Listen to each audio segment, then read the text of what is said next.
Olá, amados e amadas, tudo bem com vocês? No programa de hoje eu converso com Carlos Soares, um exemplo e um apaixonado e batalhador no campo das artes e que consegue transmitir e contagiar a todos com essa paixão. Carlos é ator, diretor, professor de teatro e possui um extenso currículo, com muitas atividades desenvolvidas no meio cultural. Foi fundador e coordenador da CAT, Coordenação de Ação Teatral, diretor do Teatro Municipal de Campo Mourão, coordenador do Grupo Doutores da Alegria, professor da Universidade da Terceira Idade da FECILCAM, diretor-geral, administrativo e artístico e fundador da FETACAM, que é o Festival de Teatro de Campo Mourão.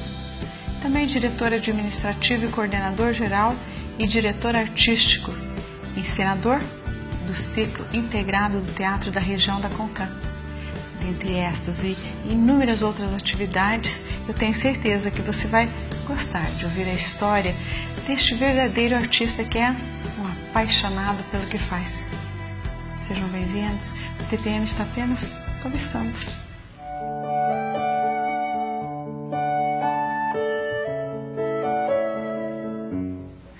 Viver é uma arte. A vida é uma arte, o mundo é um palco e nós, os artistas, Deus, o arquiteto, o criador dos artistas. Mas quem escreve e vive a história somos nós. Para existir um espetáculo, é preciso 3 coisas: uma boa história, um bom artista e uma entusiasmada plateia. O palco está aí, o artista é você, por isso escreva a sua história, seja você o seu coadjuvante, seja a sua própria revelação. Enfim, seja o seu protagonista, o protagonista da sua história. Mas não se esqueça, a sua história é você quem faz e só depende de você, da sua vida. Não importa quem somos, o que vale é que alguém nos aprecie e nos aceite, nos amando incondicionalmente.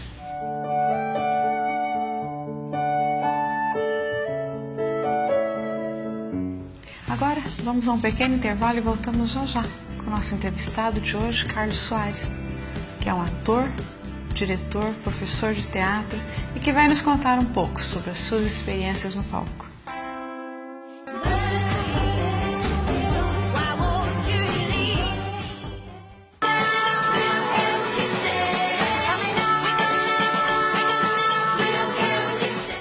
Olá, para você que está nos acompanhando, eu converso hoje com Carlos Soares, uma pessoa que tem uma extensa carreira no meio artístico, mas entre delas, eu vou te dizer um pouquinho, ele é professor e diretor e ator de teatro. Tudo bem com você, Carlos? Tudo bem, uma honra estar aqui. E eu, uma honra em recebê-lo. Imagina. Já é a segunda vez que eu te entrevisto, né, Carlos? Pois é, a primeira vez o tema era específico, se não me engano, os Doutores da Alegria. É um trabalho lindo que você... projeto bonito que fechou em 2013. Exatamente. Carlos, eu gostaria de saber um pouquinho de você. Um pouquinho da sua história, do seu passado, onde você nasceu, sua família, esposa, filhos, como você chegou em Campo Mourão. Me fale um pouquinho. Vamos sintetizar. Bem, eu sou nascido em Mandaguari, uma cidade perto de Maringá, né? Mandaguari, nome Tupi-Guarani. E em Mandaguari eu estudei desde o que chamava-se pré-escolar até a faculdade na mesma cidade. Não tive que sair. Você se formou em quê? Eu quase terminei letras, mas aí o teatro foi mais forte. Como que o teatro entrou na sua vida? Pois é, no que se chamava científico, né, que hoje corresponde ao ensino médio, né? Na área de língua portuguesa, tínhamos uma professora que era doente por Fernando Pessoa. Inclusive, ela hoje é especialista em Fernando Pessoa, que é o nosso poeta maior da língua portuguesa. E ela dava poemas para os alunos declamarem, para os alunos falarem. E a primeira interpretação minha diante de um público foi minha sala de aula, no ensino científico, foi poema em linha reta de Fernando Pessoa. Você se lembra algum texto? Vamos ver. Nunca conheci ninguém que tivesse levado porrada. Todos os meus conhecidos têm sido campeões em tudo. eu tantas vezes reles, tantas vezes viu, tantas vezes irrespondivelmente parasita. Aí não é mais. Ele é um pouquinho comprido. Poema em linha reta. Poema em linha reta. Você tinha quantos anos?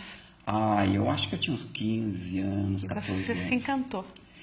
Sabe, não, dizem que quando você pega o vírus do teatro é pro resto da vida, não tem cura. E aquilo foi tão empolgante que eu queria fazer mais. E eu comecei a querer saber como é que funcionava isso. Aí eu conheci um poeta, que conheceu outro poeta, que apresentou, e eu acabei trabalhando num grupo, que esse grupo que eu fiz parte, nós fundamos um grupo de poetas. Isso já era início dos anos 80, ou começo dos anos 80. Então, e esse grupo de poetas chamava-se Sem Compromisso, porque a gente era medroso ainda, né? Aquele negócio de fim da ditadura, aquele negócio todo, né? E esse Sem Compromisso publicava um jornal mimeografado, poemas nossos, né? Poemas, contos e algumas letras de música. E a gente saía nas lanchonetes das faculdades, Pucarana, Maringá, etc., cantando e declamando nossos poemas e jogando os panfletos. Olha. E isso foi crescendo, né? Porque é realmente muito empolgante. Imagina a juventude fazer isso. É maravilhoso. Né? Porque você sai de um bequinho, né? De uma zona de conforto. E aí foi nesse grupo que eu tive a primeira experiência com direção. Que eu nem sabia que eu era diretor, na verdade. Né? Até que alguém falou assim, nossa, você dirigiu, eu fiz o quê? Dirigi o espetáculo. Diretor. Aí que eu comecei a ter noção que eu estava fazendo direção. Você se descobriu diretor. É que eu me descobri diretor. E aí, graças ao Sesc, eu me devo muito ao Sesc, ao UEM e à antiga FITAP, que era a Federação Independente de Teatro Amador, que infelizmente já se foi, traziam cursos para o interior. Eu ia muito a Maringá fazer curso, a maioria dos meus cursos de Maringá, que me foi levando à formação de teatro. Depois eu fui fazer uma especialização em direção na Universidade de Ponta Grossa, com uma Ivone Hoffmann, no meio teatral conhecidíssima. Ela, quando jovem, trabalhou no Hair, em teatro. Quando estreou no Brasil pela primeira vez, ela trabalhou no Hair, que depois foi um filme, né? Era uma peça de teatro. Eu fiz direção. Aí trabalhei com Lutero de Almeida, grandes nomes do teatro paranaense, principalmente, Edson Bueno, que é contemporâneo meu, mas ele tinha muito mais conhecimento que eu mesmo, sendo da minha idade, e outros grandes nomes do teatro, que graças ao Sesc, graças ao UEM e graças à FITAP, eu tive o prazer de conhecer, viajar. Nunca tive dinheiro, mas viajei mais que muita gente que tem dinheiro, graças ao teatro. Sim, o teatro proporciona isso. É verdade. Você viajou muito atuando e dirigindo. Mais dirigindo. Mais dirigindo. Eu atuo muito pouco. Você prefere palco ou bastidor? O que precisar eu faço. Porque nós, que está no campo dos 60, né? 60 anos, a gente vem de uma época, ou a gente fazia tudo ou não saía nada. Então, desde a carpintaria teatral, desde costurar, desde maquiar, desde montar iluminação, ou nós fazíamos tudo, ou não saía. Porque não tínhamos gente. Como quando eu vim para Campo Mourão, que depois de alguns anos, a gente tinha um iluminador, a gente tinha um cenógrafo, a gente tem costureira em Campo Mourão que só vive da arte, das companhias de circo, teatro e dança, tanto da vida privada quanto da pública, que vive só do... Imagina, gente! Não existia. Não existia isso. Hoje ela é especialista em só construir, né? Figurinos. Né? Que é um amor de pessoa. E como que é o nome dela? Sem problema. Não me lembro agora. Ô Carlos, o que te trouxe a Campo Mourão? Há quanto tempo você está em Campo Mourão? Mas antes de falar em Campo Mourão, né, eu casei em Mandaguari, né? Eu tenho 2 filhas do primeiro casamento. Depois de algum tempo viajando muito, acabei me separando. E depois, em Campo Mourão, eu tive a segunda esposa. Então, eu tenho 4 filhas. Você tem 4 filhas? É um homem cercado de mulheres? Uma cercada de mulheres. Eu sempre tive essa preferência. Então, eu tenho a filha mais velha tem 40 e poucos anos. Ela é economista, é professora na UTFPR, ela é doutora em economia. Né? Tem uma que é bailarina clássica, que trabalha em academia de dança e é professora de educação física. E aí em Campo Mourão eu tenho 2 filhas. Uma que está fazendo artes cênicas na UEM e outra que vai fazer estética no Integrato, que é a mais novinha, de 19 anos. Certo. As 2 que foram para a área da arte na profissão, você acha que foi um pouquinho de você que foi nelas? Influenciou porque elas sempre estavam comigo quando eu fazia teatro. Né? Essa que está na UEM, por exemplo, desde pequena eu tenho vídeos, ela me apresentando, pequenininha, me apresentando para a criançada. E dando bronca. Fiquem quietos que vai começar o espetáculo. Eu me lembro depois que inaugurou o teatro, né, que eu fui o primeiro diretor do teatro, às vezes ela saía do teatro e falava, pai, estão jogando coisa no teatro. Você viu que impressionante. Nem pegou gosto, ela se apaixonou profundamente por isso. Sim, é uma paixão pelo palco, pelo teatro, pela arte, o carinho de querer cuidar, né? Aí um dia, eu tinha lá em Mandaguari um grupo de chorinho, do qual eu fazia parte teatral. Aliás, o último membro do chorinho morreu agora há pouco tempo. Ele já tinha 80 e poucos anos. E ele já era aposentado na época. Um dia eu passei numa igreja, na igreja católica em Mandaguari, e eu ouvi um som de chorinho maravilhoso. Que é na isso? Igreja? Eles tocando, né? Porque sempre tem uns músicos na igreja. Sim. Entrei lá e falei, você toca muito bem. É uma paixão, o chorinho. Chorinho maravilhoso, tocando cavaquinho. Falei, vamos sair com isso pra... Aí eu comecei a levar eles em shows por aí, etc. Nas casas noturnas. E um dia eu vim para Campo Mourão, que eu ia não sei para onde, e passei aqui, falei, vou lá na Casa Cultura ver se eu ofereço um show de chorinho aqui, né? E aí eu conheci o Antônio Kenny. Uma voz linda do rádio. O senhor Antônio Kenny, que me tratou muito bem, aliás. E eu não sou de falar pouco, que gente de teatro não fala pouco mesmo, né? Se não mandarem calar a boca, a gente fala a noite inteira. E aí, conversa vai, conversa veio, falando do show de chorinho, que fazia teatro. Tem um grupo de teatro aqui na faculdade, na antiga Facilcana. Você não quer trabalhar com eles? Ele, mas eu só... Uma vez por semana. Aí eu comecei a vir uma vez por semana aqui, e aí acabei casando e tendo filhos aqui. Olha só, que interessante. Fazem quantos anos você está em Campo Mourão?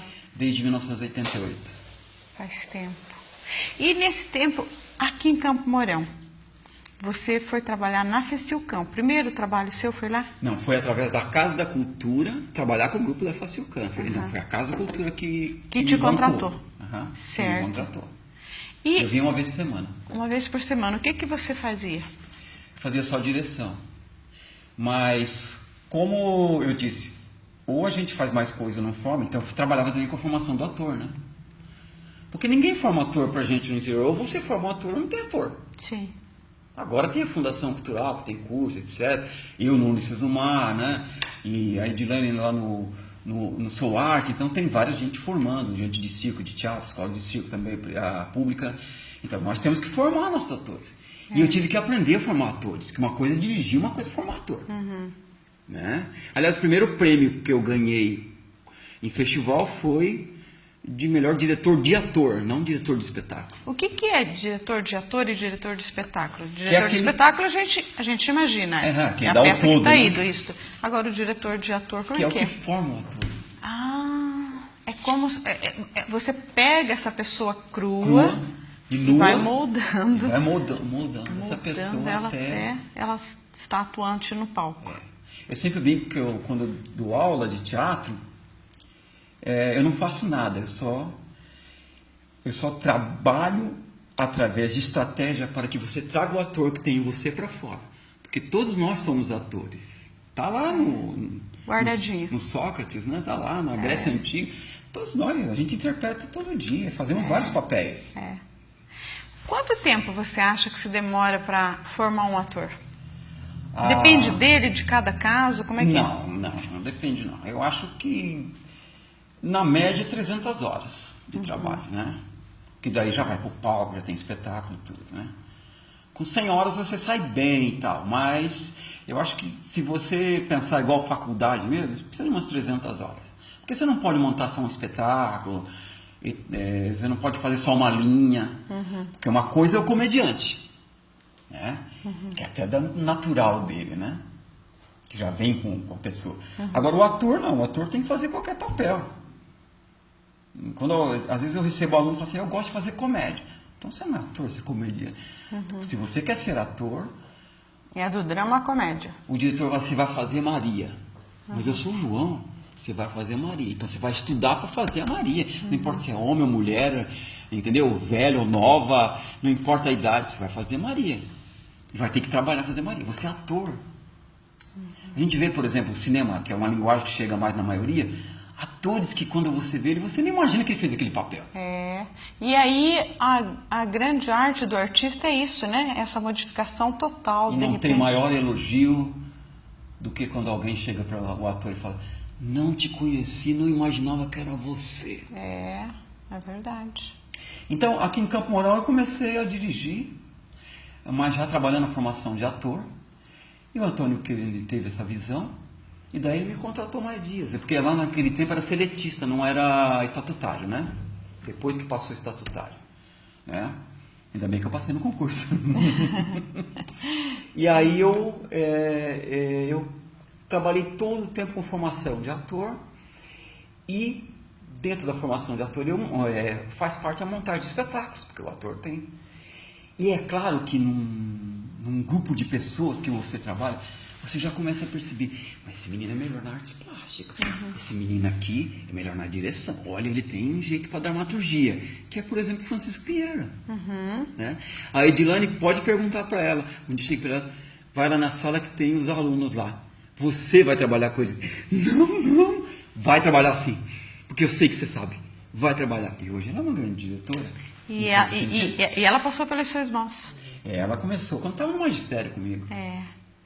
Começou quando estava no magistério. Entende? Então, eu percebo isso. Tem uma menina em Maringá, Letícia Bonato, ela é a família de Campo Mourão. Ela dirige muito bem.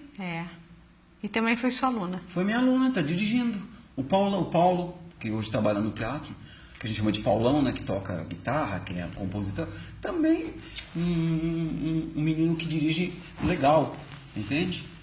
E depois, gente como o Pinheiro começou a dar aula e já formou outros que estão dirigindo, e assim a vida continua. Né?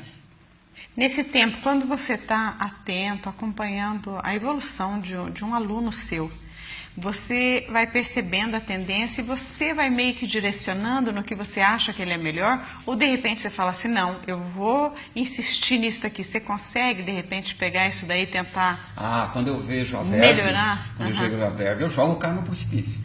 Ele vai ter que se segurar alguma coisa. Porque se a gente bajula muito, a gente não tem... Porque o fazer teatral, acima de tudo, é um ato de coragem. Tem que ter coragem para subir no palco. Até porque é uma superação de timidez, né? É uma superação de muitas coisas. Inclusive de muitos nãos que a gente ouviu na vida. Para com essa palhaçada!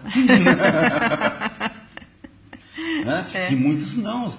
Então, quando eu vejo essa verve na pessoa, essa veia, eu já começo... Não que eu vá...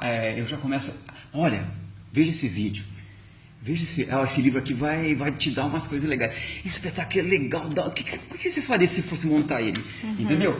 Então eu vou fazendo ele perceber que ele é capaz. Sim. E não jogar. E daí quando fica assim, porque tem gente que tem mais. Uns tem mais medo, outros medo. Mas o medo faz parte do jogo da vida, né? O medo faz parte. Não é feio ter medo. Tem muita gente que já salvou por ter medo, né? Não é verdade? Não é feio ter medo. Medo faz parte do jogo. Para ter coragem é preciso ter medo, né? Então, quando há muito medo, daí eu dou uma jogada. Vai e faz. Não, faz. Então, aí é preciso, quando a gente percebe que tem alguém que tem mais medo. Você pega e começa a trabalhar na sala de aula e sai. Cadê o cara? O professor não vai voltar mais, eu vou ter que me virar. Agora, para minha formação, eu tive que fazer mesmo. Sabe? Porque eu estava gostando. Eu me lembro que eu trabalhava numa cooperativa, por uma questão de ética, eu não vou falar cooperativa. E no sábado eu fazia palhaço em frente à loja. Primeiro, porque eu gostava de fazer palhaço. Porque eu sou palhaço mesmo. E segundo, porque me dava uns trocos a mais. Eu me lembro que um dia eu cheguei no trabalho e o superior me disse: não fica muito bem um funcionário dessa cooperativa fazer palhaço. Então isso me ajudou a decidir a ser só palhaço. Você optou pela arte. É claro que o dia que eu optei em fazer só teatro, deixei meus pais tristes, né? porque não, você há de convir, eu acho que hoje melhorou bastante, não sei se 100%, mas melhorou muito. Mas você há de convir que meu pai preferia que eu fosse contador, eu já trabalhava como contador, né? Sim. Lógico que ele preferia, ou professor. Dava mais estabilidade. É muito mais seguro. Vislumbra um futuro mais seguro. Exato, exato. Mas eu queria fazer teatro nesse mundo. Né? Mas depois de algum tempo ele viu que eu era feliz. E deixou E você foi ser aqui em feliz. Campo Mourão que foi o ápice. Eu me lembro de um concurso Pinóquio, que eu e o Chico Pinheiro estavam no palco e ele e meus pais vieram. Há quanto tempo que existe o concurso Pinóquio? Que ano começou? Ai, faz tempo, hein? Era no Secri ainda que começou lá as primeiras mentiras, os primeiros causos. Foi no tempo do Rubens Bueno? Foi no tempo que a Edina era coordenadora do Secri, se não me engano. Sim, sim. E eu me lembro que ela fazia, e aquilo foi crescendo. Verdade, foi eu lembro dos primeiros. Aliás, tem muita coisa em Campo Mourão que começou pequenininho e não vai dar nada isso. E deu, né? Né? Eu me lembro no tempo da Regina, né? Regina Gettner, né? Que ela falou assim, o prefeito quer falar com vocês, o Agostinho Vec. Agostinho Vec falou assim para ele, quando eu construí a Casa de Cultura, eu sei que ia ter esses negócios que tá tendo. E foi tanta crescendo coisa boa, que né? acabou.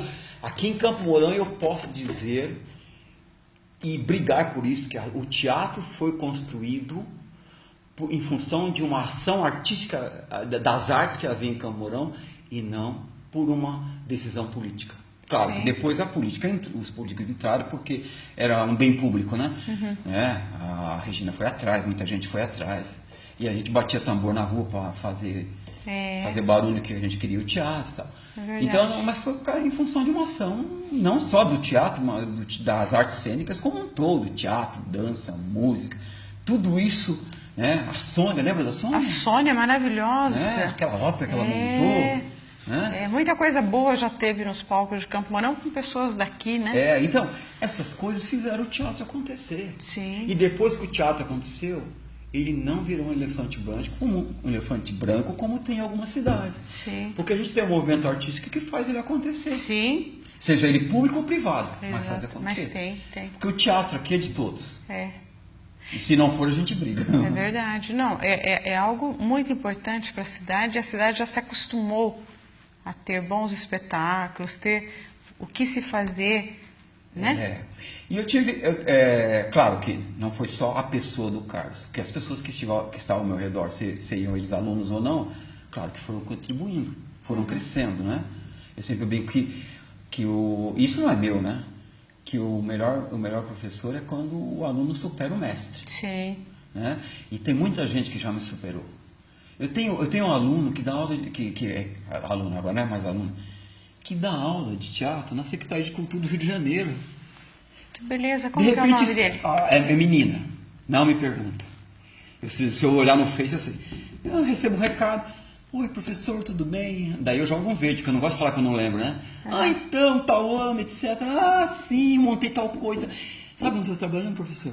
Trabalhando na prefeitura, na Secretaria de Cultura da Prefeitura do Rio de Janeiro, e eu dou aula de teatro aqui. Que orgulho. Você vê, menina, mesmo que fosse que ela desse aula em Farol, tem um peso muito grande. Porque Com certeza. O importante não é o tamanho do local, mas é o tamanho do ser humano. Sim, né? Com certeza. E ela está trabalhando com seres humanos. E se ela está fazendo teatro com seres humanos, ela está fazendo pessoas crescerem e serem melhores que a gente. Né? Então foi o que aconteceu em Campo Mourão. Eu me lembro muito bem que as primeiras vezes que eu ia contar a história nas escolas, com o senhor Francisco Pinheiro, o senhor Milton Lima, que tocava violão, agora ele se aprofundou para voar, né? A gente ia de bicicleta. Eu tinha uma bicicleta que tinha uma caixa, a gente colocava as coisas de bicicleta para a escola. E eu considero que esse negócio da gente ir para as escolas, lá nos áureos tempos do Antônio Kenny, de ir para as escolas, e depois no tempo da Regina, as criancinhas que viam a gente foi formando um público. Por isso que o teatro infantil não pode parar. Sabe? Quando para muito espetáculo infantil, a gente fica preocupado. Imagine você que eu já encontrei adulto com criança no colo, que olhava para mim e falava assim, quando eu era criança, eu assisti o Grão de Milho com você. Olha, agora eu trago o meu filho, eu trago a minha filha. E acontecem coisas maravilhosas. A minha filha, a minha filha Melody, que é a professora na UTFPR, na UTFPR não, na Federal em Curitiba, né? Ela, eu não sei como é que é o nome, ela cuida lá do que faz pós-graduação, tal, né? Porque ela é doutorado. Um dia ela fala, pai, você não imagina, tem uma aluna aqui comigo que falou pra mim que você animou o aniversário dela quando eu era pequena. Olha! Imagina só, então, que delícia! Quantas pessoas você já foi assim, passou pela vida, né? Aniversário, animei centenas de aniversários. Nem sei quantos. Né? Já animei aniversário de filho, de criança que eu animei. Que depois grandão. Então, eu acho que o trabalho nas escolas é fundamental, essa coisa de levar a criança para a escola e tal. Ensino uma médio, sementinha que você está colocando? É uma sementinha da cultura que você está colocando? Eu acho que é um momento, porque eu acho que a criança, quando nós somos crianças, a gente tem que ver um monte de coisa. Porque a oportunidade faz a gente crescer. Sim. Né? Então, se ele não tiver oportunidade, ele não vai criar o gosto. Tem que ter oportunidade. Então as pessoas depois vão no teatro sozinhas. É verdade. Você está ensinando o caminho, né? Carlos, eu estou amando conversar com você, mas agora nós vamos a um pequeno intervalo e voltamos já já.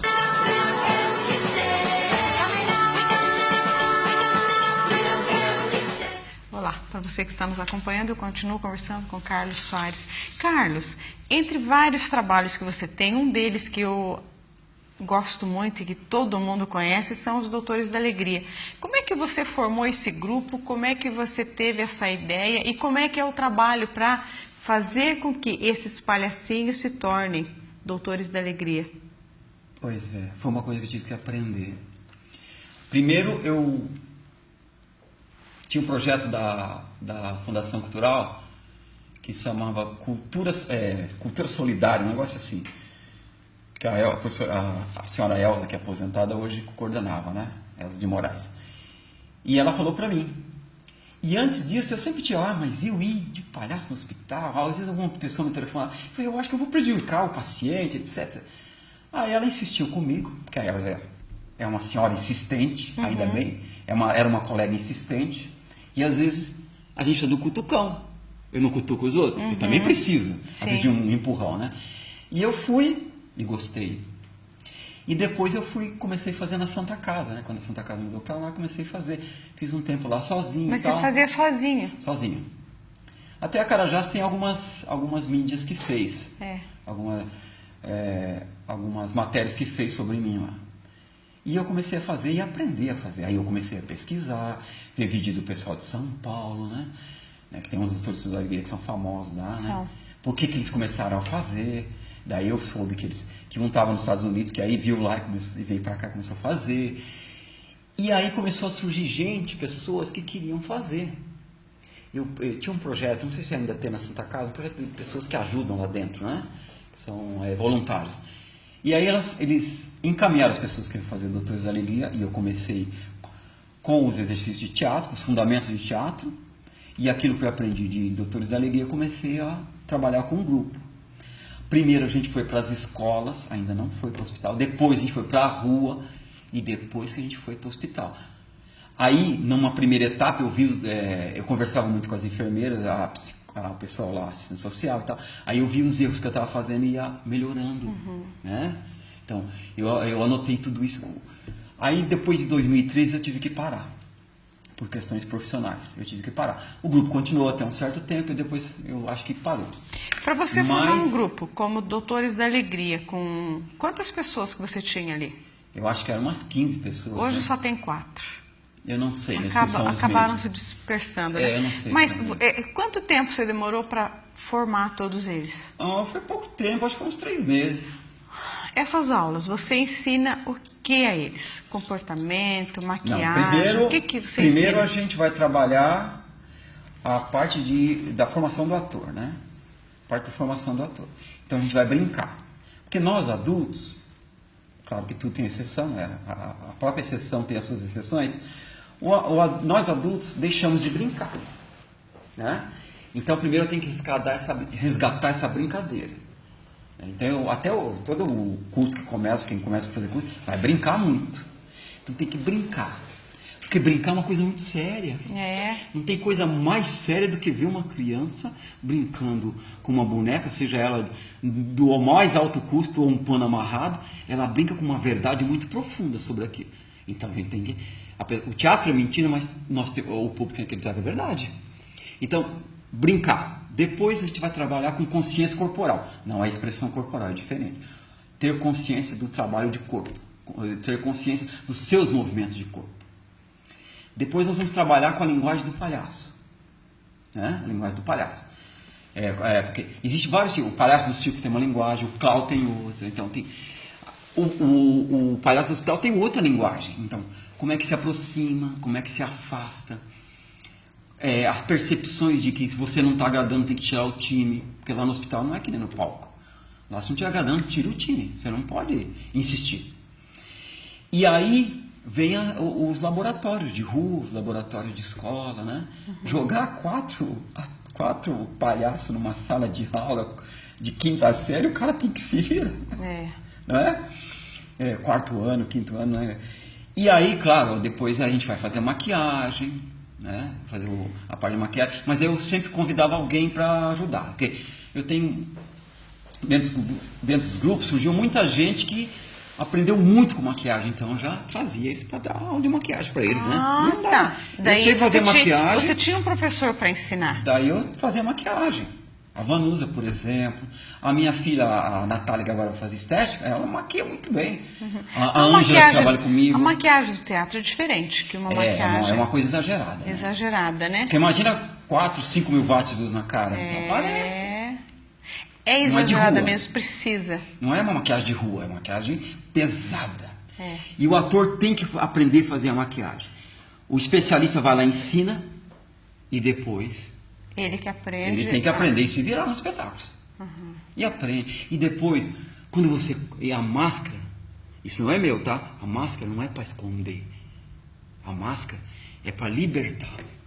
É para descobrir aquele personagem que você vai dominar. A máscara não esconde. Carlos, a hora que um ator ele está se maquiando, ele já está se transformando no que ele vai... É como se ele fosse tomando o corpo do personagem. É um pouquinho disso? Porque a maquiagem, a roupa... Se fosse na linha Stanislavski do Russo, eu até poderia continuar. Mas não. É uma ciência. E é completamente separado. Quando eu estou fazendo um personagem, eu continuo Carlos. Eu distancio desse personagem. É como se eu, consciência, emprestasse corpo e manipulasse esse corpo como se fosse o personagem. Isso é um distanciamento, que isso vem lá do Brecht. E depois o teatro contemporâneo traz muito bem claro isso. Eu tenho que ter consciência que eu estou fazendo o personagem, porque senão esse personagem vai fazer mal para mim. Entendeu? Porque o ator faz vários tipos de personagem, então tem que me distanciar dele. Eu vejo assim que tem atores que quando fica muito tempo naquele mesmo personagem, a hora que ele sai, existe até um profissional para ajudar a tirar aquele personagem dele, né?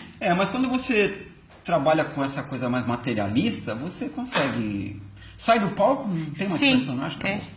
Mas tem gente que é muito emocional, daí leva a Regina Duarte, ela tinha um especialista que morava no meu prédio em São Paulo. Ela, todo fim de personagem dela, ela trabalhava com esse morador do meu prédio para tirar o personagem dela. Então, não sei. A carga que ela conseguia trazer, né? Tem estratégicas, tem técnicas que você separa completamente. Acabou, morreu o assunto. Né? E quando eu vejo meus atores fora do expediente de palco, né, começar a ser muito personagem, eu falo assim, você não é mais o personagem. Você pode falar dele enquanto crítico do seu personagem, mas deixa o personagem pro palco, senão ele vai se fazer mal. E faz mesmo. Faz muito mal. É igual, por exemplo, na vida comum. Você começa a falar muito de doença, só fala de doença, só ouve sobre doença. Fica mais fácil você ficar doente. Você acaba trazendo. Somatiza, né? Então, não, a gente trabalha muito bem isso para que haja uma separação. Então, quando a gente vai aquecer, não é que a gente vai incorporar o personagem, mas a gente vai aquecer a voz.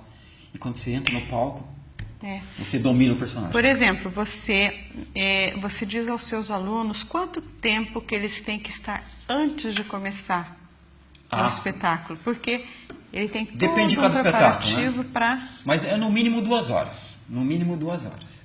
Agora tem espetáculo como esse último. 2 horas antes. No mínimo 2 horas. Porque se há de convir, se eu tiver um grupo profissional, a gente vem 4 horas antes. Né? Agora, os meus alunos, ou aqueles que já estão atuando, eles trabalham. Nem sempre dá certo. Então, eu estabeleci que tem que ser no mínimo 2 horas. Tem uns que, às vezes, o trabalho não liberou e tal, tem algumas confusões. Mas é no mínimo 2 horas. Esse espetáculo, Lugar Nenhum, que eu montei pelo edital da Fundação Cultural, que é do acervo do SESI, e que chama, da Janja Rosa, que é uma dramaturga curitibana, a gente precisa estar 5 horas antes para se preparar. Nossa, olha que tempo, que ninguém imagina. Porque eles têm que... A Ângela e a outra, são 3 pessoas fazendo a maquiagem deles. Eles têm que ser outros fazendo, não dá. Eles vão passar cola no corpo inteiro para poder... sabe quando a gente fica muito no sol, fica no deserto? Então, para que aquela pele vá arrancando. Então eles fazem todo um trabalho para que... E eles andam muito devagar no palco, é muito lento o processo. Então são 5 horas antes. Então eles têm que se focar muito bem no trabalho do domínio do personagem. Você passou pela Casa da Cultura, você se aposentou, hoje você está trabalhando com o quê? Imagina, com teatro. Eu sempre pensei assim, primeiro que quando jovem, não imaginava que ia chegar aos 60, né? Porque naquela época o irmão chegava nos 50, né? Era um velho já, né? Sim. Então as coisas mudaram muito, ainda bem, né? Eu sempre pensei assim que quando eu aposentasse, eu ia continuar trabalhando. Eu acho que eu não acredito, eu acredito na aposentadoria enquanto direito do trabalhador e tal, mas eu acho que a gente não deve parar de trabalhar, a gente tem que trabalhar, só se não tiver saúde, a gente tem que trabalhar até o último dia da vida. Sim. Talvez conhecendo a influência do meu pai tem 81 anos, agora que ele está um pouquinho baqueado, mas ele trabalha até hoje. É uma maravilha. Ele trabalha de barbeiro, que é de pé. Né? Então, talvez influenciou, né? Sim. E você fez uma parceria com a Cida Freitas? Como que vocês trabalham ali juntos? Como é que é? A Cida Freitas é minha mecenas, né? Ela me convidou para a inauguração de lá, né? Eu conheci ela quando ela fazia um concurso de poesia na Cecilcan, lembra? Sim. Ela que foi a promotora desse evento que tem até hoje, né? Ela foi inaugurar o novo espaço lá na Antiga Gedário, né? Uhum. Ela me convidou, daí eu mandei e-mail, olha, eu dou aula nesse dia lá no Centro da Juventude. Não posso ir, mas eu desejo que... Mas eu adoraria, eu até tenho interesse, aí eu joguei um verde, né? Até tenho interesse, então, vem conversar comigo. Uhum. Daí ela, na verdade, ela me cedeu um espaço, que eu transformei num auditório, né? São 60, 70 lugares, onde eu tiro as cadeiras e dou aula também. E ela falou assim, eu quero um movimento aqui. Então você dá aula e contrapartida... Então, nós temos uma parceria.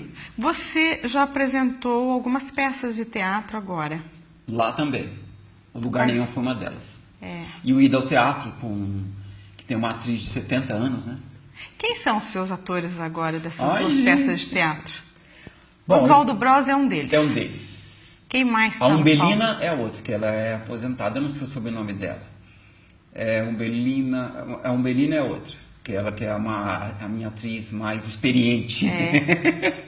Essas peças de teatro suas é com elenco pequeno? Não, tem elenco grande, né? O Contos de Amor e Morte, eu uso 15 pessoas, né? Do Nelson Rodrigues, né? É um elenco grande. É um elenco grande, né? E daí são vários casais que vão passando, e daí eu tenho o coro, né? Igual na tragédia grega, né? Tem o coro, por isso que aumenta muito. E daí eu tenho os vários casais que vão até que chega no final, morre todo mundo. O Nelson Rodrigues sempre gostou disso, né?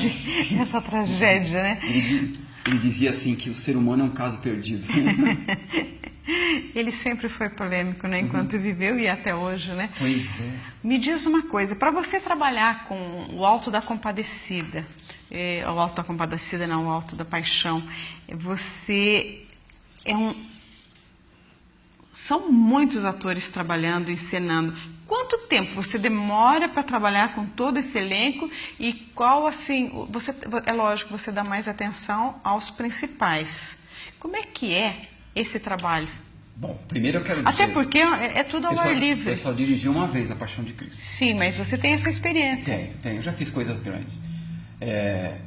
A Vanusa e o Chico Pinheiro, a Vanusa tem dirigido mais, né? A Vanusa e o Chico Pinheiro têm muito mais habilidade de dirigir que eu. Né? Quando eu montei, porque a Paixão de Cristo depende muito do tempo que nos dão. Porque às vezes toda a parte burocrática da questão pública, né? Que não é culpa de ninguém, não é culpa de pessoa, faz parte da lei, né? Sim. É lei. Às vezes nos dá pouco tempo e você tem que se virar. Mas em média, quando eu montei, eu acho que eu montei em 2 meses, ensaiando finais de semana. Eu acho que eu montei uns 10 ensaios, se não me engano. Mas aí quando vai para os ensaios geral, que você coloca todos os figurinistas, os figurantes, aí você tem que se virar. E haja grito. E eu acho assim, quando você está encenando com todos os figurantes, nos últimos ensaios eles já estão com roupas? Ou eles só colocam no dia, né? Só no dia. Às vezes não dá certo de colocar antes. Experimentam antes, né? Tem um dia de experimentar os figurinos e tal. Mas o certo era ensaiar antes, mas não dá tempo. Mas é interessante, é interessante que eu imagino assim que durante os ensaios acontece um errinho daqui, outro dali, mas de repente a hora que você entra no palco, eu não sei se é aquela magia, dá tudo certo. O teatro começa no caos, sempre. O teatro é caos. E depois ele vai se acertando. E ele é um empreendimento, às vezes, inclusive não sou eu que digo, é o Ludwig, que é um palestrante que já passou por aqui, ele disse, todo empresário devia fazer teatro. O espetáculo tem que dar certo. É um empreendimento. É um negócio. E o nosso negócio é agradar a plateia, que é o nosso cliente, tem que dar certo. Ô Carlos, e quando você está lá no palco e você sente que a plateia está reagindo positivamente, deve ser maravilhoso para quem está lá. E quando não, bate um desespero, aquele medinho de, puxa, eu estou aqui, eu tenho que ir até o final, mas o negócio não está engrenando. Isso daí tem a ver com o dia, com alguma coisa que aconteceu ali atrás? É influência? O que é? Simples.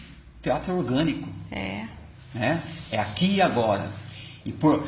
Lembra que antigamente, na linha das empresas tinha uma frase assim que quando você vem para o trabalho, você tem que deixar os problemas de casa em casa. Ninguém deixa ninguém em casa. Ninguém.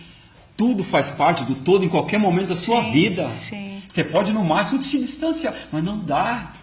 Então, tem dia que não dá certo. O mesmo espetáculo, por exemplo, a última vez que eu apresentei em lugar nenhum foi na Casa da Cultura. Como tinha muita interferência de sons da rua, não foi bem. Daí não rende para vocês ali. Eu apresentei no teatro, porque os atores ficaram nervosos. O Moreira, que é o que faz o som ao vivo, né? Inclusive o acordeão, e é improvisado, não tem música pronta. Cada espetáculo improvisa de um jeito. Porque eu não quero que faça música, eu quero que improvise. Aí eu convidei ele e falei assim, então vou arriscar. Ele improvisa, ele é um grande músico, né? Ele é professor, acho que de Direito no Integrado, o Moreira. Ele disse, o som lá de fora me atrapalhava, eu não conseguia criar, eu ficava difícil. Acredito. Eu penso assim, vamos imaginar que você está no palco ali e de repente uma pessoa na plateia tem um ataque de tosse. Sim.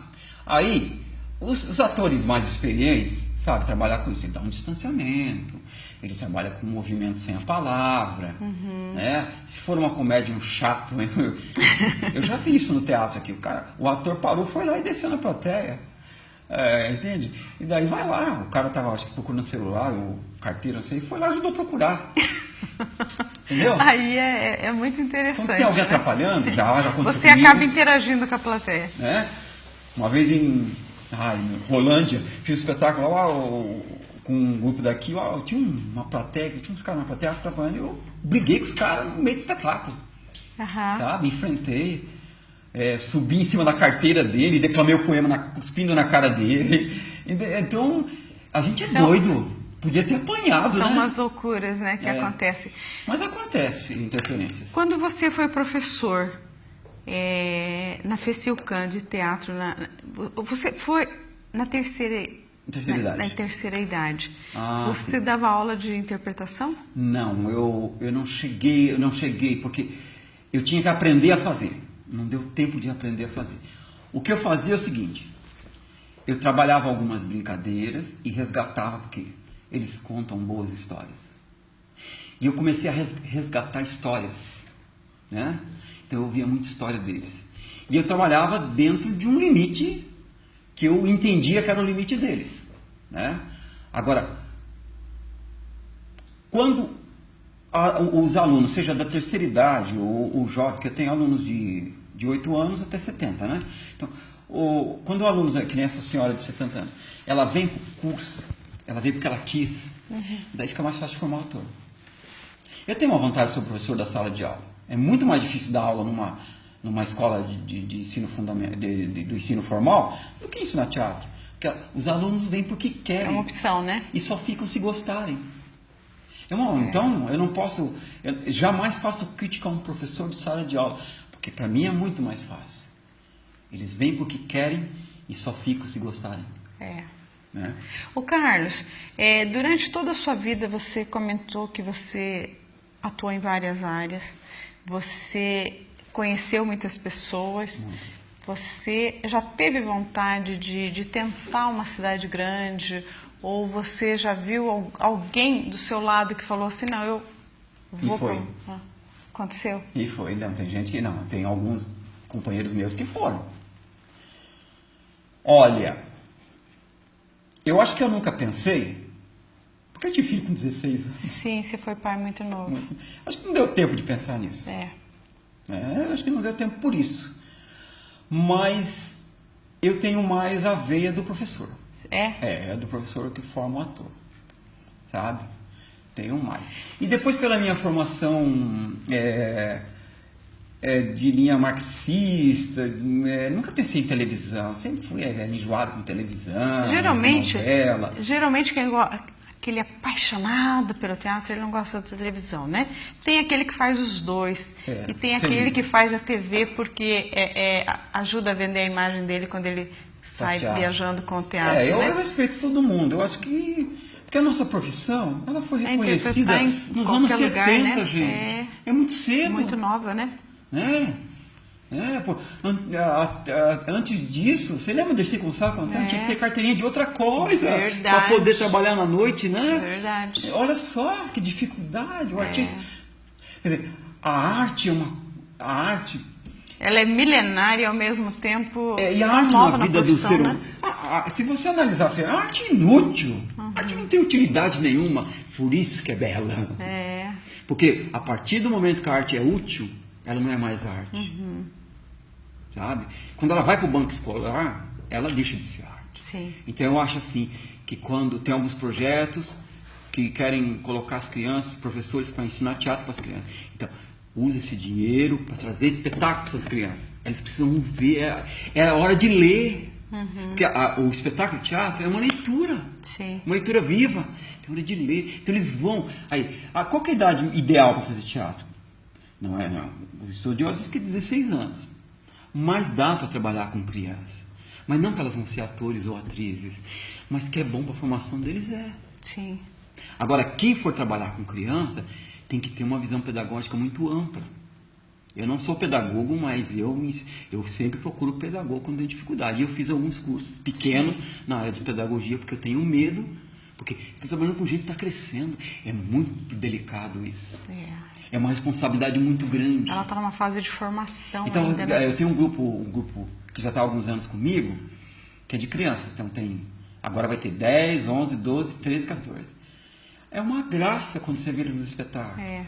Eu tive um grupo de teatro, que é o Educare, graças ao Educare, que eu sempre falo, mas eu não sei trabalhar com criança. Daí o tio Mário, aquele lá eles chamam tio Mário e tia Maria, né?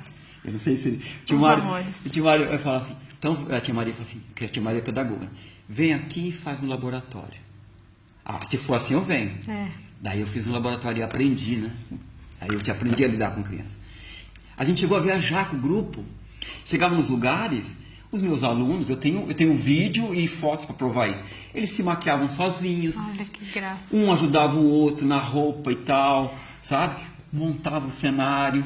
Você acha que o teatro, ele dá disciplina à pessoa?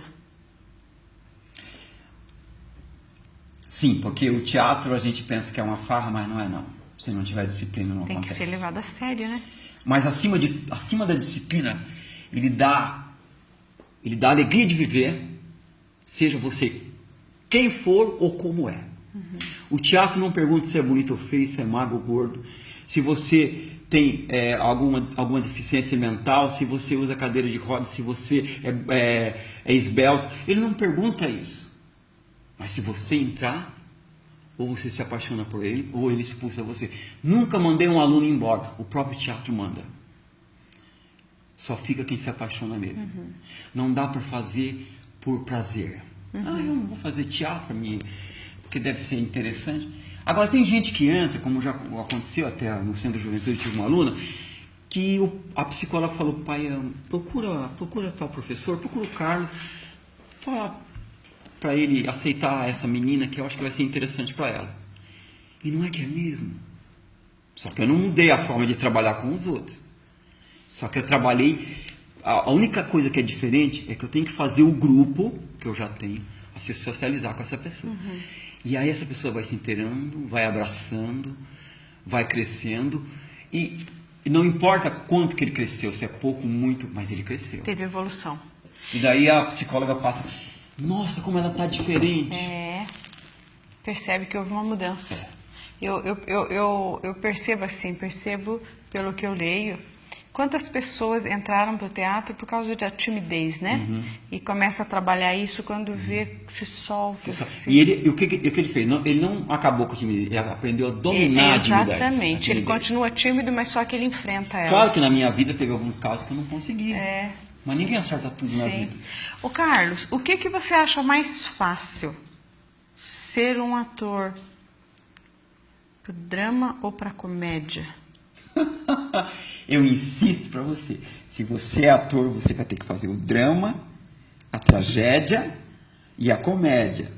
Se você não gosta do personagem, o problema é seu. Você vai ter que fazer o personagem odiando ele ou não. Eu sei, mas o que é mais fácil? Porque às vezes... o que eu percebo nos atores...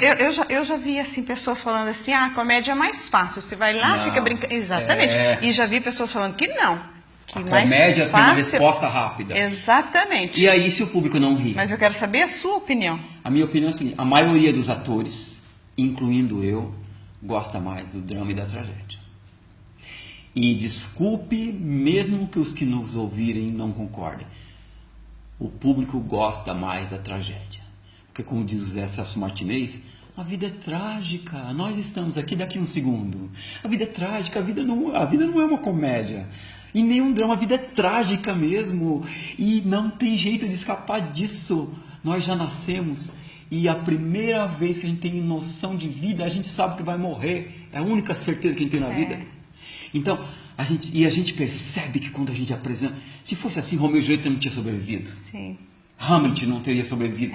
Nós somos... As comédias da época, ninguém... Mesmo da comédia da arte, pouca coisa... A gente gosta da tragédia mesmo. E você prefere o quê? Eu? Eu prefiro a tragédia. Mesmo? Por exemplo, mas não é uma tragédia tradicional, porque a gente pensa na tragédia tradicional das Grécias Antigas, ou de Shakespeare, mas foi um Hamlet, uma Machine que eu tive a oportunidade de montar graças ao Sesc, que é do Rainer Miller, que é um autor alemão que pegou a tragédia de Shakespeare e botou numa linguagem contemporânea, pós-contemporâneo, nem o contemporâneo. Claro que eu tive muita ajuda de uma profissional que veio de fora, graças ao Sesc, mas eu continuei esse espetáculo. E os meus atores, eles tinham que se maquiar de barro da ponta do cabelo até o pé. Passar barro no corpo inteiro. Todo o espetáculo. Pensa. Foi maravilhoso. Trabalhava com fogo, trabalhava no meio da plateia. E aquilo me... Nossa! Te fez Ou bem. Devastados, da Sarah Kane, que eu montei também num projeto do Sesc, que é uma menina que morreu cedo, uma inglesa que morreu cedo. Ela escreveu o texto, tinha 17 anos. Gente, que coisa maravilhosa a dramaturgia dessa menina.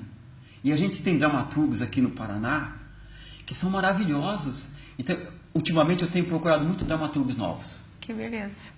Carlos, nosso tempo acabou, eu amei conversar com você e saber um pouquinho da sua história e desse seu amor pelo teatro, essa paixão que começou lá atrás com a poesia e com o palhaço. A poesia é fundamental na vida. Aliás, eu quero voltar a fazer meus atores declamar poesia nos bares e nas ruas, porque está faltando poesia. É verdade. A poesia deixa o mundo mais bonito. Posso terminar com um poema? Pode, por favor. Depois eu falo o nome do autor. Ao perder-te eu a ti, tu e eu perdemos. Eu porque tu eras o que te amava mais. E tu porque eu era o que mais amava. Mas de nós dois, tu perdes mais que eu, porque eu posso amar a outras como te amava a ti, mas a ti não te amarão como te amava eu. Que lindo! De quem? Padre Ernesto Cardenal, da Nicarágua. Nossa, que lindo! Lindíssimo, né? Uma bela declaração de amor. E para fechar, eu não posso esquecer, meu primeiro professor de teatro chamava-se Calil Haddad. Nossa! Eu ia na casa dele, lá em Maringá. Que privilégio! Pois é, depois do teatro foi o nome dele. Que maravilha! Maravilha. Carlos, eu amei conversar com você. Obrigado. Muito É obrigado. uma honra. É uma honra minha ter você aqui. Sabe que eu sou uma grande fã sua. Amém. Eu tenho certeza que você gostou de saber um pouquinho desse homem. Hoje eu quase nem precisei falar. Porque, afinal, um ator ama. E tem o dom da palavra e o seu encantamento. Na verdade, um ator é um encantador. É um encantador. É um encantador. Daqui a pouco eu volto para me despedir de você.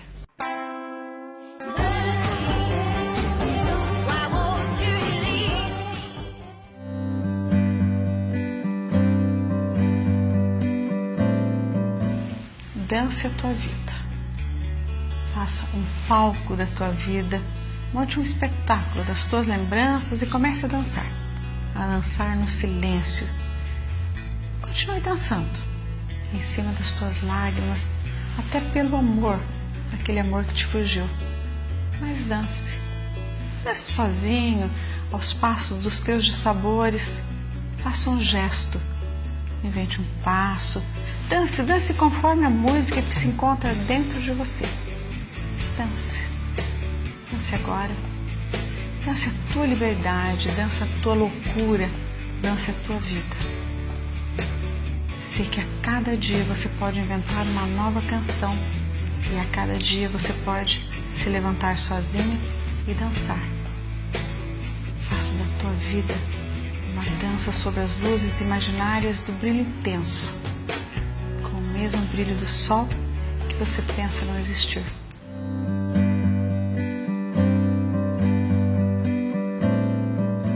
E assim termina mais um TPM. Obrigado pela sua companhia, espero que tenham gostado do nosso bate-papo de hoje com Carlos Soares. Até o nosso próximo programa. Fiquem bem, fiquem com Deus.